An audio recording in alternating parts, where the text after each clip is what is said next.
The sound of a wine glass shattering against the hardwood floor is not something you forget, especially when it follows the sight of your daughter-in-law's own mother collapsing in front of 30 stunned guests at your Thanksgiving dinner. Foam gathered at her lips, her hands twitching against the tablecloth, and everyone around me screamed for help. But as I stood frozen in that moment, one thought echoed louder than the chaos. That drink was never meant for her.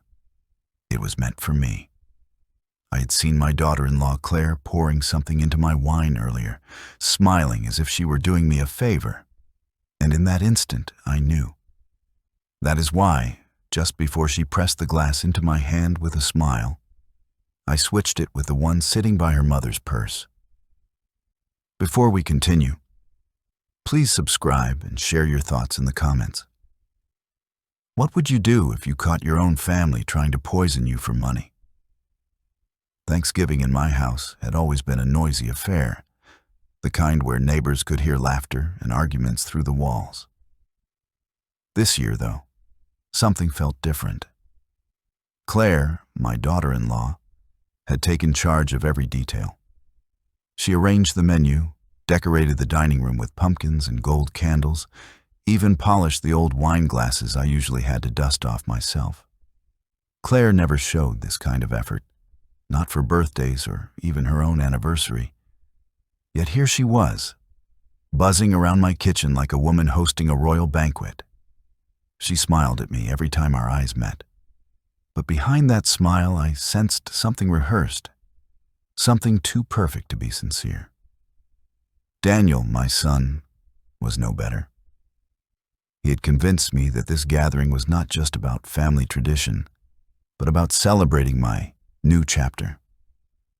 A month earlier, I had sold the construction company I spent 40 years building. I walked away with nearly $4 million in my bank account and a reputation in town as the man who had done it all without partners, without shortcuts, and without folding when the economy crashed. The money was supposed to be my reward for decades of sacrifice. Yet as I sat at the long oak table that night, it felt like a target on my back. The table was full. Relatives, old friends, even a few neighbors. The air smelled of turkey and roasted vegetables, spiced wine and cinnamon pies. I should have felt content. But something in Claire's eyes gnawed at me. She poured wine with unusual grace, setting a glass by my plate with both hands as if presenting a gift. I noticed the faint tremble of her wrist, the way her gaze darted left and right before resting back on me. My stomach tightened. I glanced at the rim of the glass. It was my usual one, the one with a tiny chip near the stem. Nobody else ever used it. That was not an accident. As she set it down, I watched her fingertips brush the glass a moment too long, like she was making sure it was mine. She leaned close and whispered, "Cheers to you, Harold. You deserve this more than anyone." Her tone was syrupy, but I had been in business too long to mistake flattery for affection. When she turned her head to greet another guest, I acted quickly. I reached for the glass beside Evelyn, her mother, the one sitting untouched near her purse. With a casual motion, I swapped the two, placing the chipped glass in front of Evelyn and sliding the clean one back to my spot. No one noticed. My hand did not even shake. Years of negotiating million-dollar deals had trained me to move calmly when the stakes were high. And tonight, the stakes were life itself. Dinner carried on with clinking cutlery and polite conversation. People praised the food, told me how proud they were of the company I had built, asked about my plans now that I was free. I smiled, I laughed. I played the role of the retired man who finally had time to enjoy his golden years. But I kept one eye on Evelyn, who sipped from the glass I had given her. She grimaced slightly and asked if the wine was new. Claire answered quickly, "It is imported, Mom. Something special for tonight." The words had barely left her lips when Evelyn's body stiffened. Her fork clattered onto the plate. Her hand flew to her throat. Gasps erupted around the table as she lurched sideways, knocking over the glass. Wine spread across the linen like a blood stain, while Evelyn collapsed onto the floor. Screams filled the room. "Call an ambulance," someone shouted. Chairs scraped the hardwood as guests rushed to her side. I stayed seated for a moment, my heart hammering.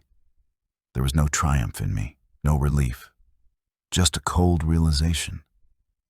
That could have been me. That was supposed to be me. I finally rose and knelt by Evelyn. Foam had started to gather at her lips.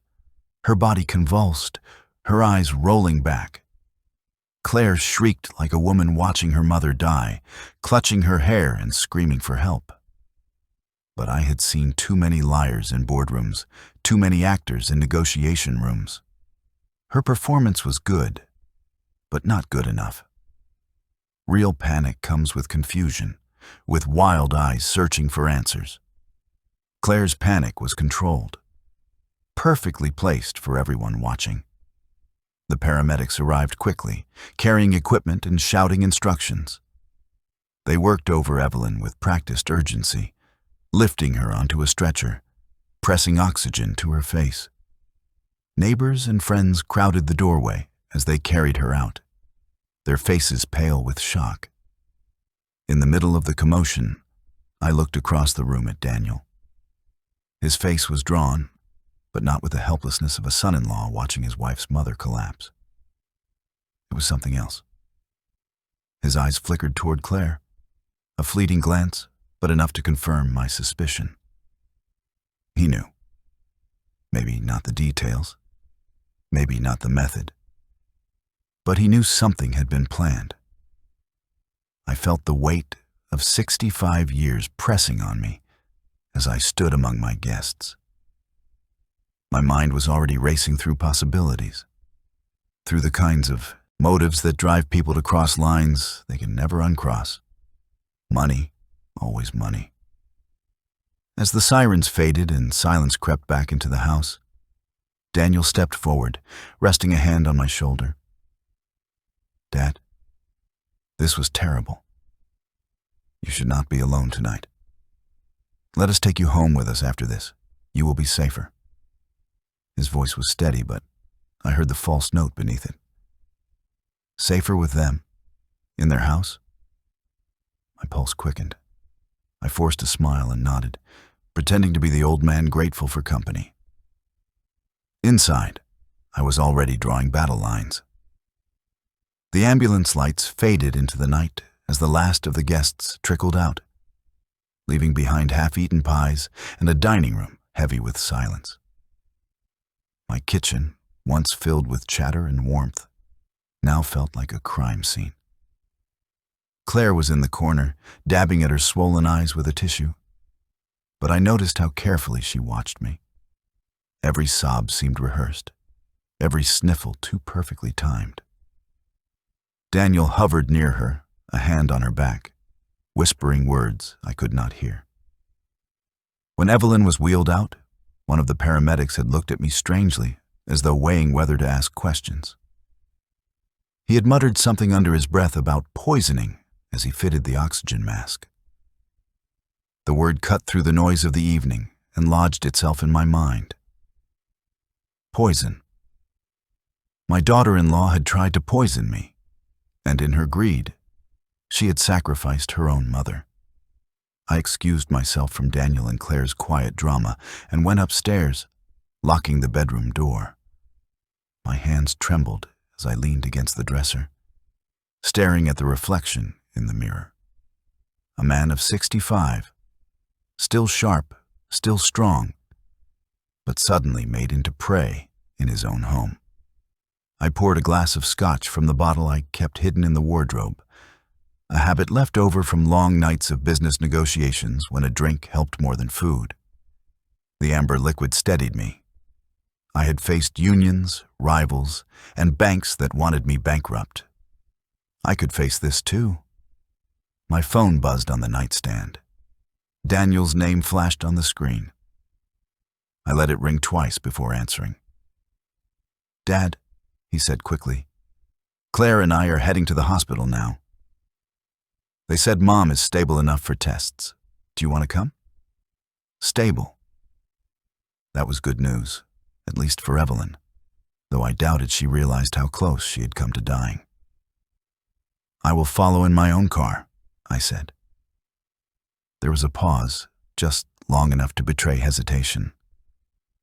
"You do not need to do that, Dad. You are tired. Let us handle it. We will call you with updates." The words were meant to sound thoughtful, protective even, but they only confirmed what I already knew. They did not want me near Evelyn or the doctors. They did not want me hearing words like toxin or substance or tampered drink. "Nonsense," I replied firmly. "I will be there." And before he could argue further, I ended the call. At Riverside Memorial, the hallways smelled of antiseptic and overcooked cafeteria food. Nurses pushed carts past me, their shoes squeaking against linoleum floors.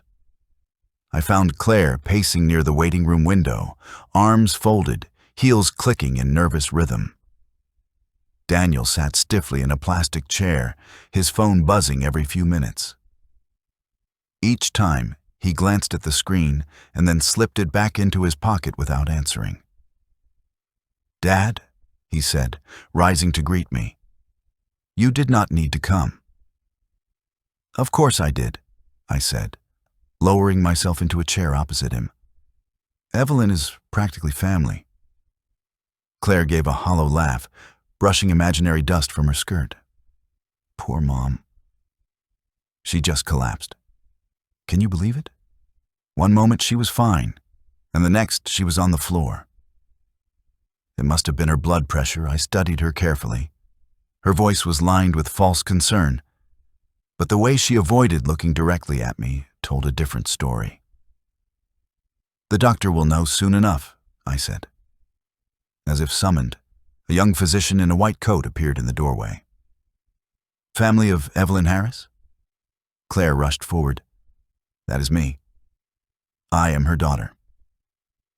The doctor adjusted his glasses. "Your mother is stable, but she has ingested a toxic substance.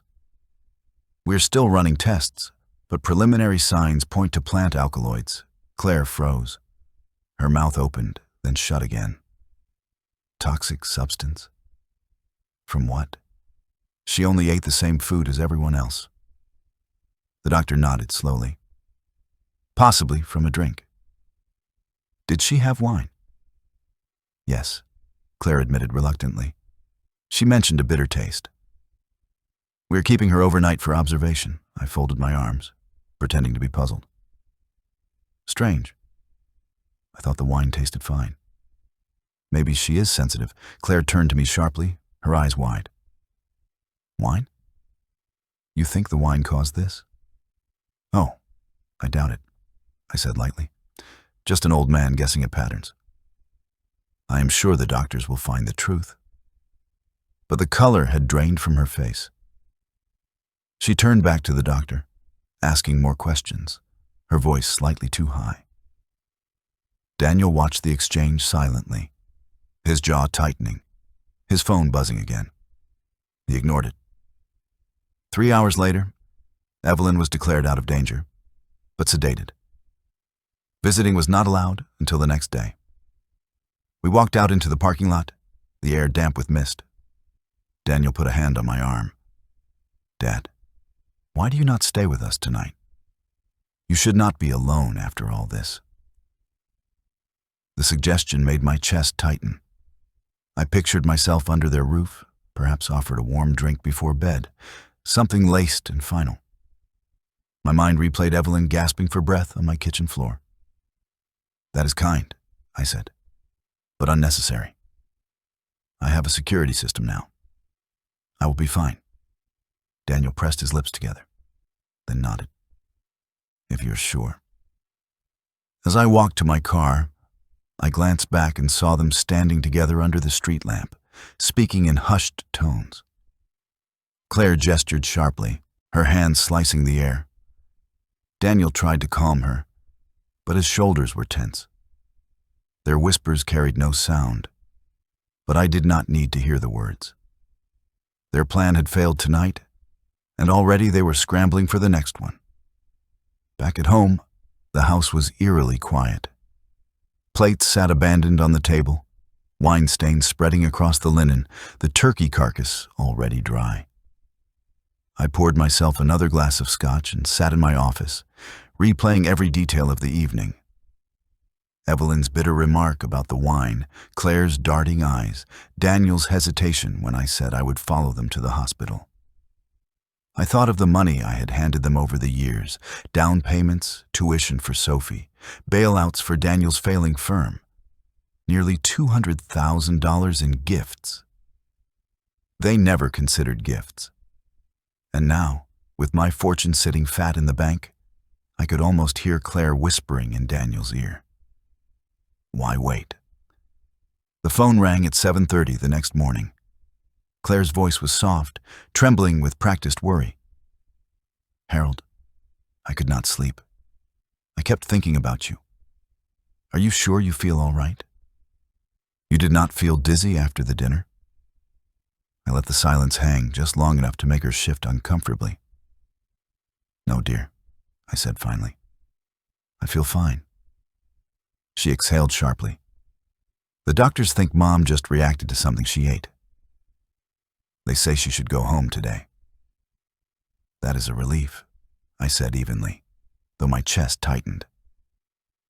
Evelyn had not taken medication in years.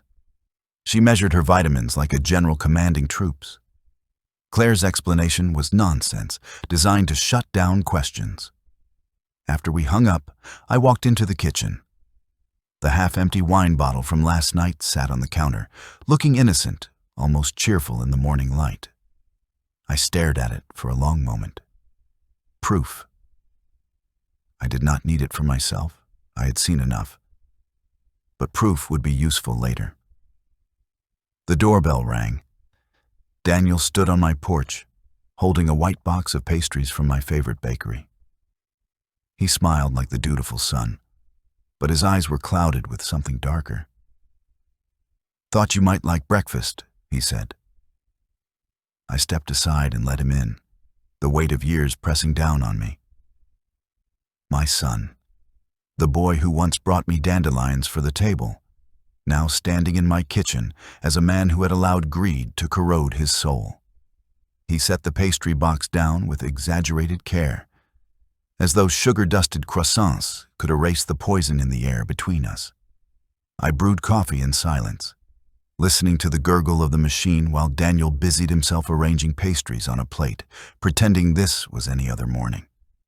He moved through my kitchen like he owned it, opening cabinets, reaching for mugs, placing things without asking. It was the muscle memory of a son who had grown up here, but it carried a different weight now. He was not just at home. He was staking a claim. We sat at the table, steam rising from our cups. Daniel tore a Danish into small pieces, avoiding my eyes. Dad, he began, his voice softer than usual. Claire and I have been talking about your situation. My situation? I asked, raising an eyebrow. He shifted uncomfortably. You are 65, living alone in this big house. After what happened last night, we cannot ignore the risks anymore. What if it had been you instead of Mom? What if you had collapsed here and no one found you for hours? The audacity of it nearly made me laugh. He was using his mother-in-law's collapse, caused by his wife's poison, as an argument for why I should not live alone. I sipped my coffee and let him talk. There are places, really nice places, where people your age can live with dignity and comfort. He continued, sliding his phone across the table. A glossy website shown on the screen, Silver Pines Community. Smiling seniors played cards, swam in a heated pool, attended concerts in bright lounges. It is not a nursing home, Daniel added quickly. It is a community. A resort, really. They have a golf course, a spa, medical staff on site if you ever need them. I study the images. The staged happiness of strangers who looked as though they had been plucked from stock photos. And how much does this community cost? I asked evenly. Daniel hesitated, then tapped the screen to a page listing fees. There is an entrance fee, about $75,000, but it covers everything: housing, meals, care. For life, I leaned back, feigning thoughtfulness. $75,000. A small bite compared to what I had, but a convenient drain on my liquid assets. Once I signed that check, who would manage the rest? Who would control the accounts if, say, I was deemed incapable of handling my own affairs? I see, I said.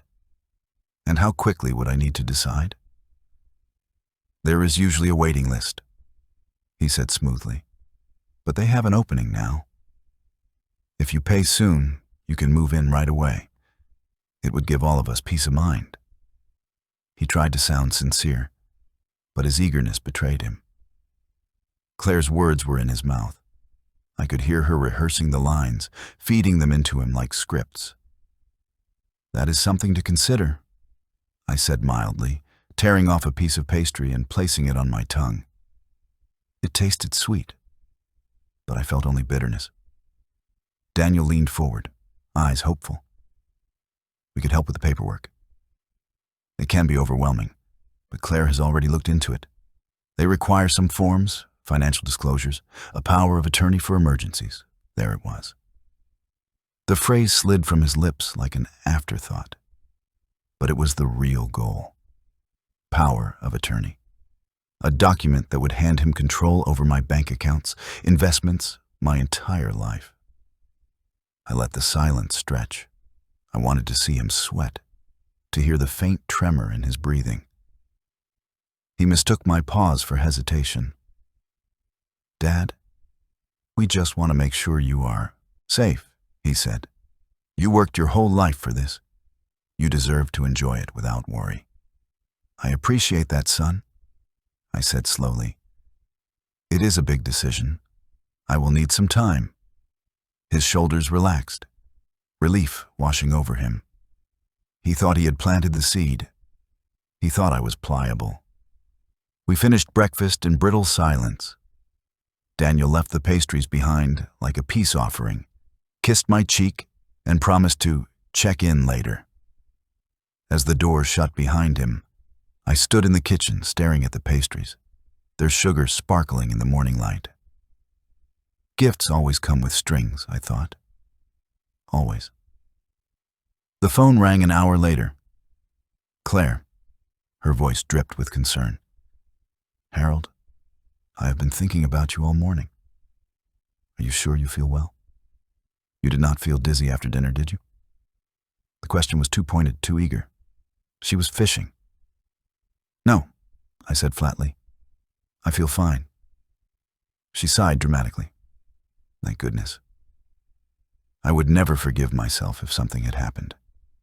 The doctors say Mom probably just had a bad reaction to food. You know how she is, Evelyn. Careless with food. That was a lie.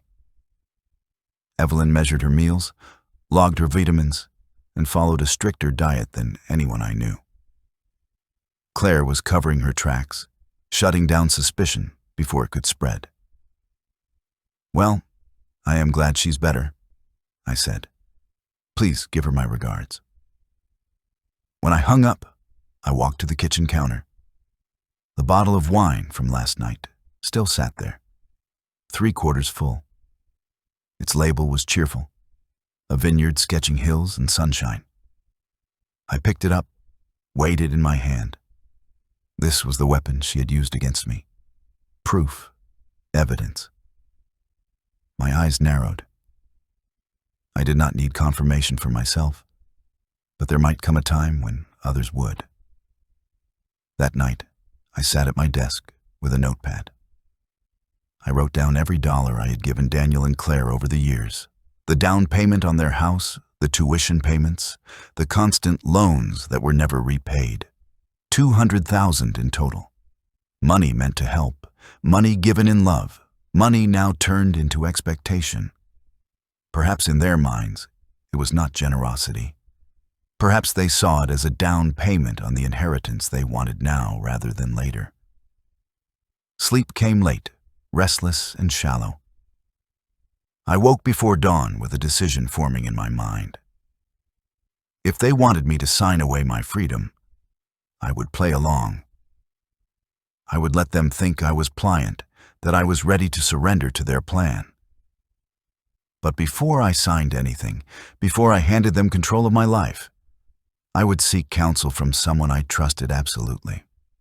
The next morning, I picked up the phone and called Jonathan Miller, my attorney for over 20 years. His steady voice was a lifeline. "Jonathan," I said, "we need to meet." Urgently. 2 hours later, I sat across from him in his office, surrounded by dark wood shelves lined with case books and the faint smell of old leather. Jonathan Miller had been with me through every major decision of the last 2 decades. Contracts for my company, the divorce settlement with my ex-wife, even the mortgage paperwork when I bought the house Daniel grew up in. He was steady, precise, the kind of man who never raised his voice, but always made himself heard. He listened without interruption as I recounted every detail of Thanksgiving. Evelyn's collapse, the wine, Claire's suspicious behavior, Daniel's push for silver pines, and the power of attorney. His pen scratched notes across a yellow pad, his eyes flicking up every so often to measure me. When I finished, he leaned back in his chair, tapping the pen against his lip. "You are certain about what you saw?" he asked finally. "As certain as I am sitting here," I said. He nodded slowly. "Then we treat this as attempted murder, whether the police can prove it or not. The bigger risk right now is not another glass of poisoned wine. It is a legal trap. If they cannot get rid of you directly, they may try to prove you incapable of managing your affairs." The word sent a chill through me. "On what grounds?" "Your age. Living alone. The stress of selling your business. They could hire a doctor willing to write reports about memory lapses or declining judgment. Once a judge believes you are incompetent, guardianship can be assigned. If Daniel is named guardian, he controls everything. Your accounts, your medical care, your freedom." I sat back, absorbing the blow. "And Silver Pines?" Jonathan's expression tightened. "That would be the perfect setting. Once you are placed in a facility, medical staff can be pressured to report confusion or decline. A family doctor willing to play along could seal it. After that, your word carries little weight." I thought of Daniel's quick mention of emergencies when he pushed the power of attorney. The whole picture was becoming clearer, darker with each piece. "What do we do?" I asked. "We protect you on every front," Jonathan said firmly. "First, we document your competency. I will arrange for an evaluation with a geriatric psychiatrist who is known for being thorough and impartial. That report goes on record immediately. If they try to challenge you, we will have professional proof of your clarity." I nodded. "Good. What else?" "Estate planning," he continued, flipping through files. "We restructure your will and set up trusts that are difficult to contest. We draft medical directives spelling out exactly who can make decisions for you and who cannot. We tighten access to your accounts so that any unauthorized attempt triggers audits and alerts." As he spoke, I felt something inside me settle. Fear turned into resolve. I had not survived 4 decades of cutthroat business by folding under pressure. I knew how to fight back. We spent the next 2 hours going line by line through my estate. Jonathan proposed a living trust with distributions that could not be altered by guardianship petitions. My son would still inherit something, but in a controlled way. Modest payments, enough for comfort, but not excess. The bulk would be directed toward causes I chose. Scholarships in my brother's name, funds for charities that had meaning to me. Claire would receive nothing. At one point, Jonathan looked up. "I know this is painful, Harold. Cutting your son's access is not easy." I stared out his window at the skyline. Painful, yes. But watching him try to poison me through his wife would have been worse. He has already made his choice. Jonathan gave a slow nod. Then, so have you. By the time I left, I carried a folder of draft documents and a plan that gave me back control. The late afternoon sun slanted across the pavement as I drove home, my mind sharper than it had been in days. If Daniel and Claire wanted a war, I was no longer the old man they thought they could push into a corner. The next morning, technicians arrived in unmarked vans. 3 men in gray shirts carried boxes into my house, stringing wires, mounting cameras in corners, installing motion sensors near the doors and windows. When neighbors asked, I told them I was having trouble with package theft. It was a believable cover story, and by evening my house was more secure than most banks. But as much as I trusted steel locks and hidden cameras, my real security came from the documents Jonathan's courier delivered that afternoon. The updated will, notarized and sealed. The medical directives excluding Daniel and Claire from any authority. The trust papers that turned my fortune into a fortress. I sat at my desk, signing my name over and over. Each stroke of the pen a wall built between me and their plans. When I finished, I leaned back and let out a breath I did not know I'd been holding. For the first time since Thanksgiving night, I felt in control. Just as the sun dipped low, the doorbell rang. I checked the monitor, and there they were, Daniel and Claire, standing on my porch. Their expressions were tight, brittle smiles stretched over grim faces. I opened the door and stepped aside. "Dad, we need to talk," Daniel said. They settled into the living room, Claire perched on the edge of the sofa like a cat ready to spring. Daniel's eyes flicked toward the corner where one of the new cameras blinked faintly. "New camera?" he asked.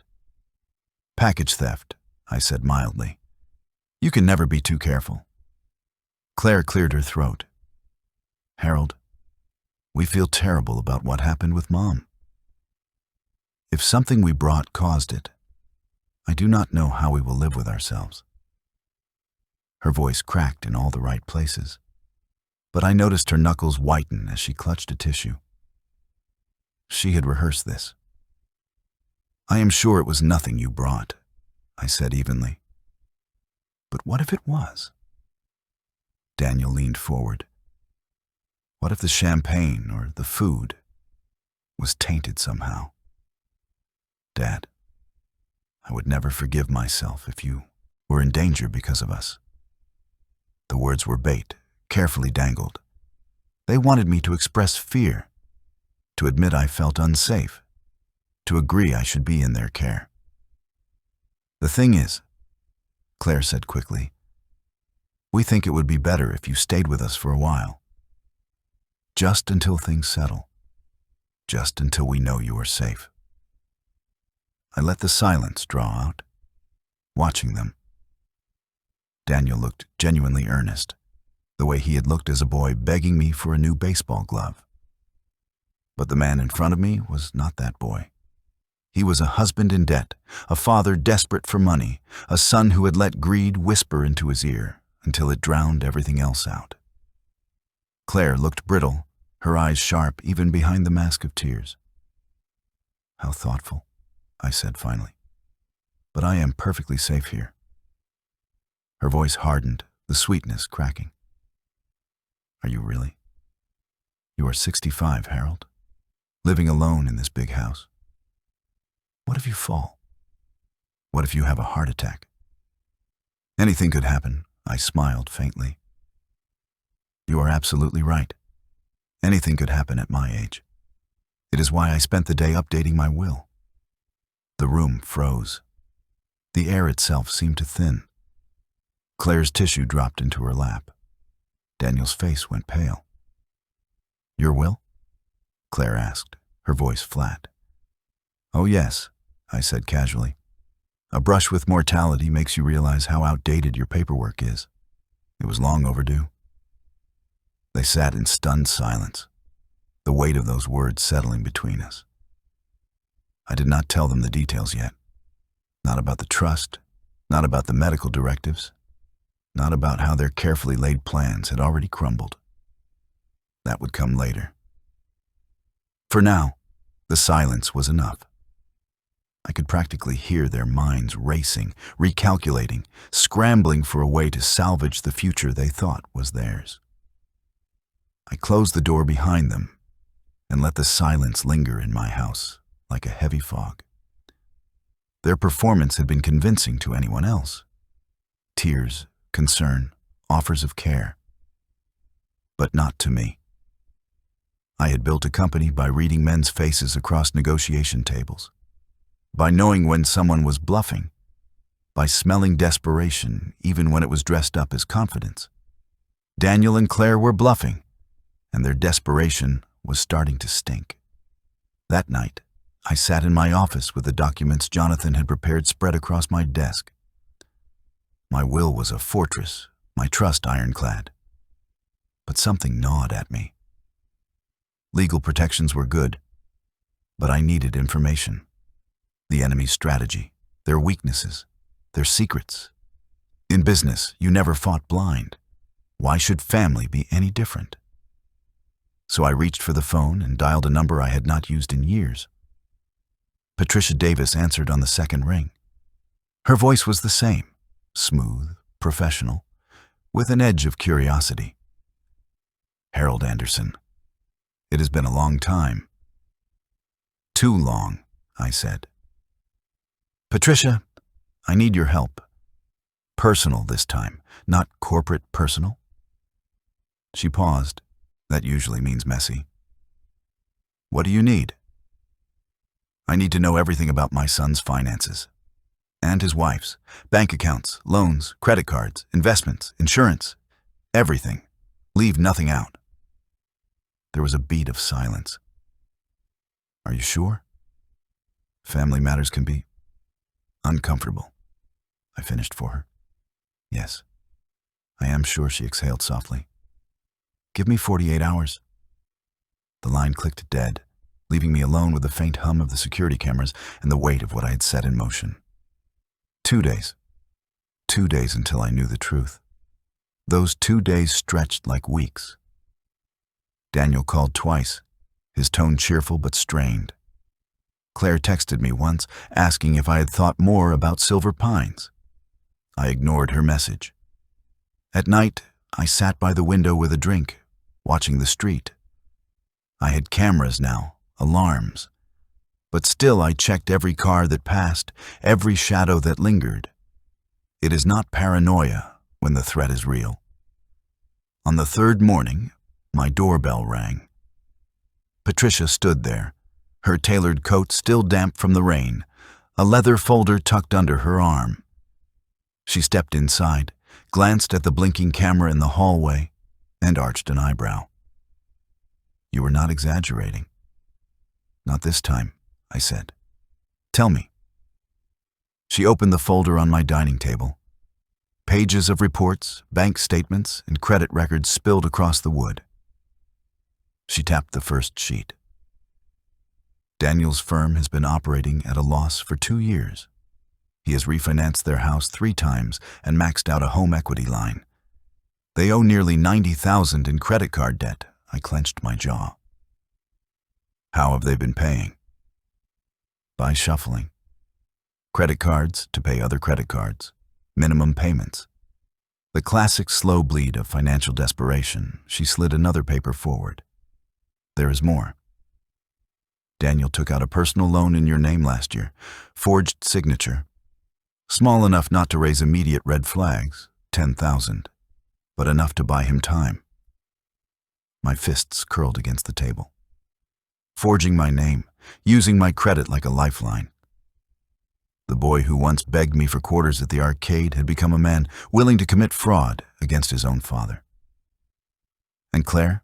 I asked. Patricia's eyes sharpened. She took out a life insurance policy 6 months ago.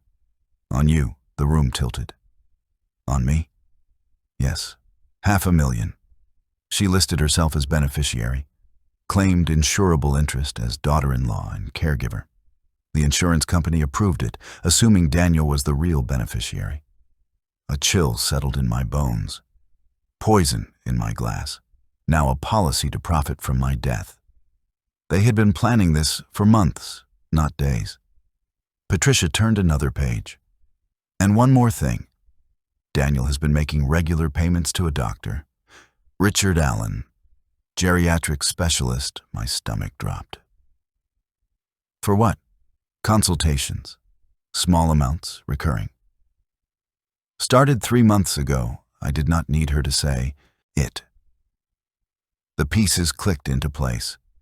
Reports of memory lapses, confusion, anything to build a case that I was incompetent. Silver Pines would have been the cage. The doctor would have been the key to lock it. I stared down at the papers. The evidence spread before me like the autopsy of my family's love. Daniel's debts, Claire's greed, forged loans, insurance policies, a doctor paid to prepare the ground for guardianship. They had not just tried to kill me with poison. They had tried to kill me with paperwork. Harold, Patricia said gently, I have seen corporations eat each other alive for less than this. Your son and his wife. They are drowning. And drowning people do desperate things. I nodded slowly. Thank you, Patricia. This is exactly what I needed. She gathered her folder, hesitated, then placed a card on the table. If you need protection beyond cameras, I know people. I slid the card back to her. Not yet. For now, information is enough. I will handle the rest. After she left, I poured myself another drink and sat staring at the rain streaking down the window. I thought of Daniel as a boy, his small hand in mine as we walked to Little League games, his laugh when I pushed him higher on the swing. I thought of the man he had become, drowning in debt, clinging to a wife who saw me not as a father-in-law, but as a bank vault waiting to be cracked. Anger flared, hot and clean. But beneath it was something heavier. Grief. The kind that does not show on your face, but lodges in your chest and makes it hard to breathe. Still, grief or not, I knew what came next. If they wanted a trap, I would build one better. If they wanted me incompetent, I would let them think so. Until the moment the ground opened under their feet. That evening, I sat at my desk and drafted my plan. I called Daniel and told him I'd thought about Silver Pines, that perhaps he and Claire were right. I heard the relief in his voice, the eagerness barely concealed. He promised to bring the paperwork the next day. Good, I thought. Bring your papers. Bring your schemes. I will be waiting. The following morning, the sky was gray and heavy with rain. The kind of weather that presses against the windows and makes every room feel smaller. I set the stage carefully, placing a neat stack of blank folders on the dining table, pens arranged as though I were about to sign away my future. The wine bottle from Thanksgiving still sat on the counter, untouched since that night, and I left it there deliberately. If they noticed, so much the better. At precisely 9 o'clock, the doorbell rang. Daniel and Claire stood on the porch dressed like they were attending a business meeting. Daniel wore a navy suit I had bought him years ago for interviews. Claire was polished to perfection, her smile fixed, her eyes sharp. They carried a leather folder between them, thick with papers. "Dad," Daniel said warmly, "we are glad you came to your senses." "This is the right choice." I ushered them in, offered coffee, and watched as they spread the papers across my table like generals preparing for battle. Claire took the lead, sliding each sheet toward me with manicured precision. "Here is the admission contract for Silver Pines," she said. "It covers your housing, meals, activities. And here is the financial disclosure form. They need a full list of your accounts to calculate fees." I glanced at the pages, rows of empty spaces waiting to be filled with numbers and details. My accounts, my investments, my life on paper. Claire's hand lingered near the pen, eager, expectant. Daniel slid another document forward. "This is the power of attorney. It is standard. It just gives me authority to handle your affairs if something happens. It will give all of us peace of mind." I lifted the paper, scanning it slowly. It was anything but standard. The language was broad, sweeping. With a single signature, I would be granting him immediate authority over every financial decision, every account, every asset. "This seems comprehensive," I said mildly. "Do I really need to give you this much power?" Daniel's smile tightened. "It is just precaution, Dad. At your age, it is good to have someone younger handling things. Silver Pines requires it." Claire leaned in, her voice low and soothing. "It is for your safety, Harold. You cannot keep living alone. What if you fall? What if you forget something important? This way, Daniel can take care of you." "It is what family does." I set the paper down and folded my hands. "And if I change my mind, can this be revoked?" They exchanged a quick glance. Claire answered first, too quickly. "Technically, yes. But once you move into Silver Pines, there are rules. Medical assessments, waiting periods. It is complicated to leave." I nodded slowly, pretending to consider. Then I reached for a pen. Their eyes lit up. Daniel sat straighter. Claire's lips parted in anticipation. I signed each paper with deliberate strokes, sliding them back across the table. "This is the right choice," Daniel said, relief flooding his voice. "You will not regret it." "I am sure I will not," I said, smiling faintly. For the next hour, I let them guide me through the charade. Account numbers, details, access codes. Claire typed furiously on her laptop, her eyes shining. Every so often she glanced at Daniel, her expression smug, as though they were already counting the money. I played the role of the compliant old man, nodding, asking the occasional question, even chuckling at Daniel's small talk. Inside, I kept my focus steady. The hook was set. All that remained was to reel them in. When we finished, I leaned back and clasped my hands. "There is just one more thing. I need to sign a few additional documents with my attorney. Something about tax implications. He should be here any moment." Claire stiffened. "Your attorney? Today?" "Yes," I said, lightly. I thought it best to do everything properly. As if on cue, the doorbell rang. Daniel leapt up.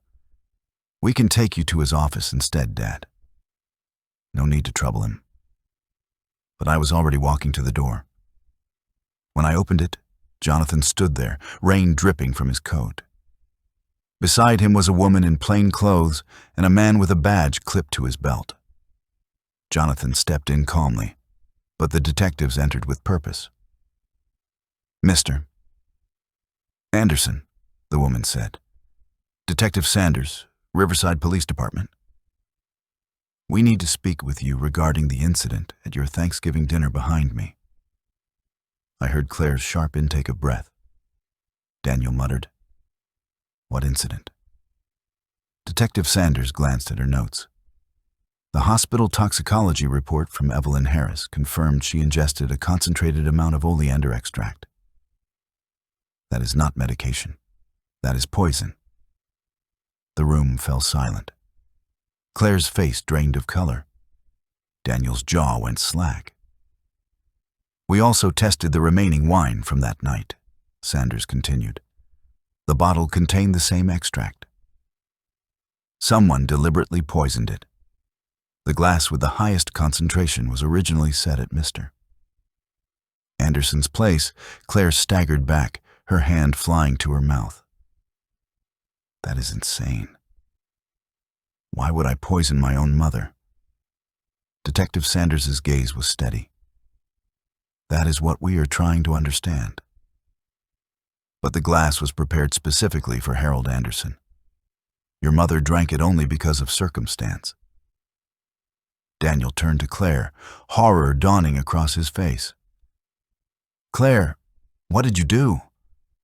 I did nothing, she shouted, her voice shrill. This is all a mistake.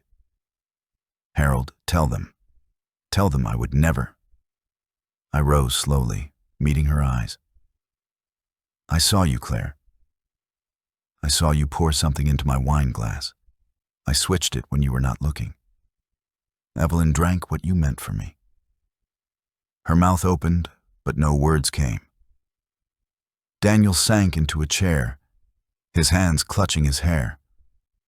Detective Sanders laid a document on the table.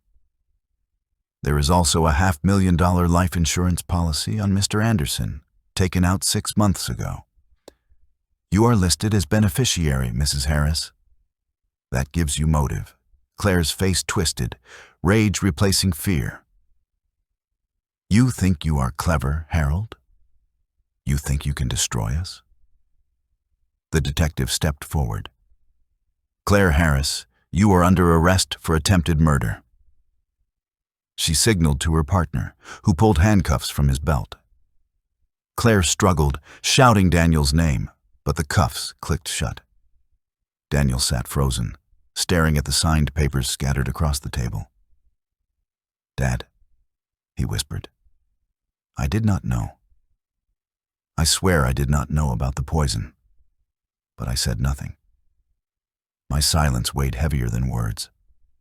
Claire's screams echoed through the house as the detectives pulled her toward the door. Daniel did not move. He sat hunched at the table, staring at the documents like they might transform into something less damning if he willed it hard enough. When the door slammed and the sirens faded, the silence left behind was worse. It was the silence of a man stripped bare. Dad, he whispered, his voice raw. I swear I did not know she tried to poison you. I let the words hang between us.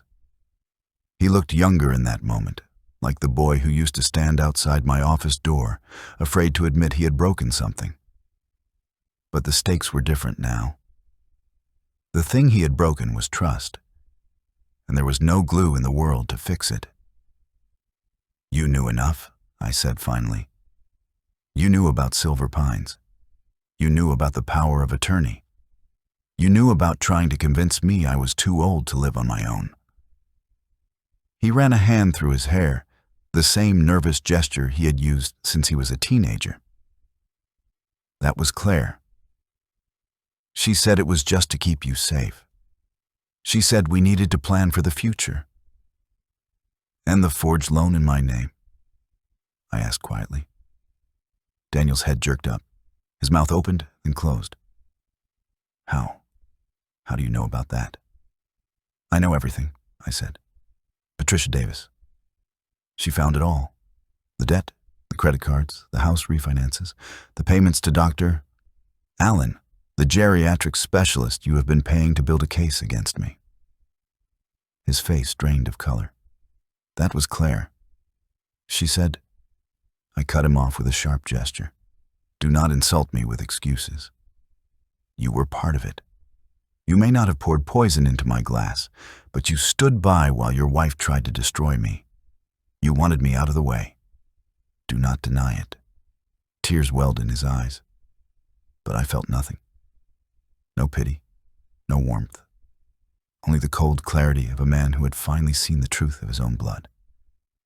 I never wanted you dead, Daniel choked out. We just needed help. We were drowning, Dad. The business, the house, everything was slipping away. Claire said if something happened to you naturally, we would be fine. That is all I thought. Just planning for when. His voice cracked. When it happened on its own. I stared at him, this man who carried my name, my history, my sacrifices, and realized he had become comfortable with the idea of my death. Not someday, not far in the future, but soon. Soon enough that they were planning for it. Do you hear yourself? I asked, my voice low. Do you understand what you were saying? You wanted to accelerate the end of my life. Not with poison, maybe, but with papers and signatures and lies. You were willing to cage me in a home, strip me of my dignity, and call it protection. He buried his face in his hands. I am sorry. I am so sorry. I let the silence linger before I spoke again. You want to know what else Patricia found? He looked up, eyes rimmed with red. The life insurance policy. $500,000. Your wife signed it. She listed herself as the beneficiary. Daniel's face twisted, half shock, half shame. I did not know about that, he whispered. God help me, I did not know. Perhaps, I said, but you knew enough to damn yourself. I rose from the table, walked to my desk, and pulled out a sealed envelope. I laid it in front of him. Do you know what this is? He shook his head. My will. Updated. Final. His hands trembled as he opened it. He scanned the first page, his eyes widening as the words sank in. This says I only get $50,000 a year. Yes, I said. Enough to live. Not enough to drown yourself in debt again. The rest goes to a scholarship fund in your uncle's name. To charities. To causes that will outlast both of us. His lips trembled. You cut me out? I gave you what you deserve, I said coldly. A modest allowance. A reminder that I loved you once. Enough to give you comfort even after you tried to destroy me. Claire gets nothing. Not 1 cent. He pushed the papers away, his face crumpling. You have destroyed my life. No, Daniel, I said. You destroyed your own life. I just made sure you could not destroy mine in the process. We sat in silence, the only sound the hum of the refrigerator in the kitchen. For the first time, I felt the weight of exhaustion press against me. Not the exhaustion of age, but of betrayal, of realizing the boy I had raised had become a man I could no longer trust.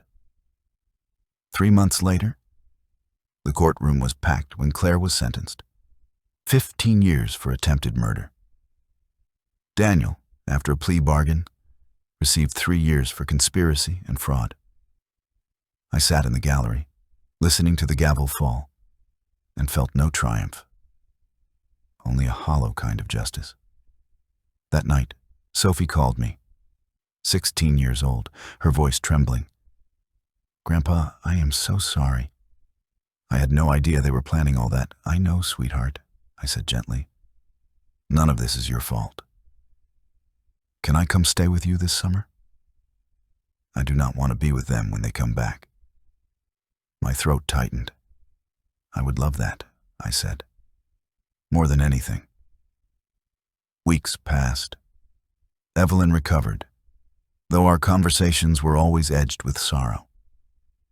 We met for coffee twice a week, 2 people bound by betrayal we never asked for. She told me once she might write a book about elder abuse, and I told her I would help however I could. In my garden, the roses bloomed again, tended by a landscaper I hired with ease. The house was quiet but no longer haunted. It was fortified, not just with locks and cameras, but with the knowledge that I had survived the worst and taken back control. One evening, Jonathan stopped by with news.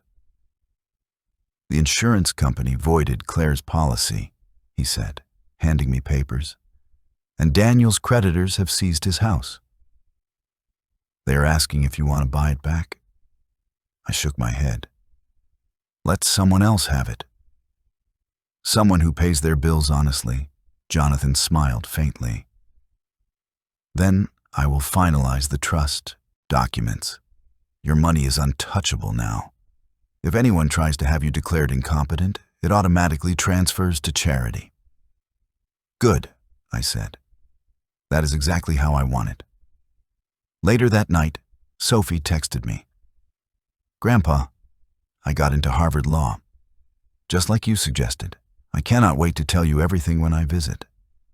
I smiled, typing back. Congratulations, sweetheart. I am so proud of you.